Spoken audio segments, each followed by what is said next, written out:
नमस्कार. स्टॉकपोर्ट मराठीच्या संगापोमध्ये सगळ्यांचं स्वागत. दर शनिवारी रात्री 9 वाजता आपण भेटत असतो. तर मागच्या आठवड्यात मी विचारलं होतं ते म्हणजे Stockport.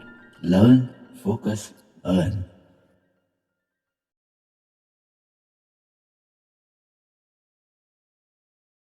गोव्यातल्या लिस्टेड कंपन्या कुठल्या आहेत? थोडासा एक रिसर्च गुगलला करायला लागेल आणि तुम्ही उत्तर देऊ शकता. तेजस्विनी कुलकर्णी मॅडम म्हणतात blue coast, smart link, IGPL, Sandoz pharma, D link, Zuari. आणि उत्तर बरोबर आहेत कारण या कंपन्या बऱ्यापैकी गोव्यात स्थित आहेत आणि तिथे आपण म्हणू शकतो की त्यांचा बेस आहे आणि इथून सुरू झालेले आहेत. तर रिसर्च केल्याबद्दल धन्यवाद आणि असंच पार्टिसिपेट करत राहा. आता बघूया आपण या आठवड्याचा प्रश्न. तर हा होता मागच्या आठवड्याचा प्रश्न. आता आपण बघणार आहोत या आठवड्याचा प्रश्न. त्याच्या आधी 3 IPO आले होते आणि सध्या चालू होते. त्यामुळे कालपर्यंत IPOची 3 दिवसांची मुदत होती. ती संपलेली आहे. तुम्ही कुठला IPO अप्लाय केलाय, का केलाय हे नक्की कमेंटमध्ये सांगू शकता.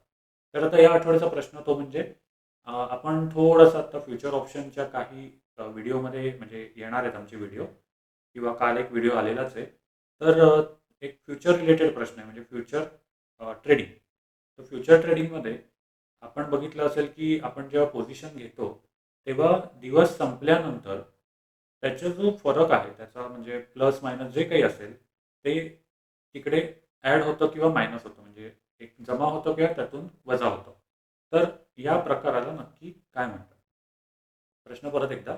फ्युचर मार्केटच्या ट्रेडिंगमध्ये आपण जेव्हा एखादं कॉन्ट्रॅक्ट विकत घेतो किंवा विकतो म्हणजे लाँग करतो किंवा शॉर्ट करतो तेव्हा दिवस संपल्यानंतर त्याच्यात जो काही फरक आहे तो जमा होतो किंवा वजा होतो जसं मार्केट वरखाली झालं असेल त्याच्यानुसार. तर या प्रकाराला मार्केटच्या परिभाषेत नक्की काय म्हणतात? तुमचं उत्तर थोडंसं एक कदाचित तुम्ही ऑप्शन ट्रेडिंग, फ्युचर ट्रेडिंग करत नसाल तर गुगल करावं लागेल. पण तुमचं उत्तर तुम्हाला माहिती असेल तर नक्की तुम्ही पुढच्या शुक्रवारपर्यंत तुमच्या नावासकट आणि शहराच्या नावासकट पाठवू शकता. व्हिडिओ आवडला असेल तर लाईक करा, शेअर करा, सबस्क्राईब करा आणि हो ऑप्शनचा व्हिडिओ आलाय तो सुद्धा चेकआउट करू शकता. Stockport. Learn, focus, earn.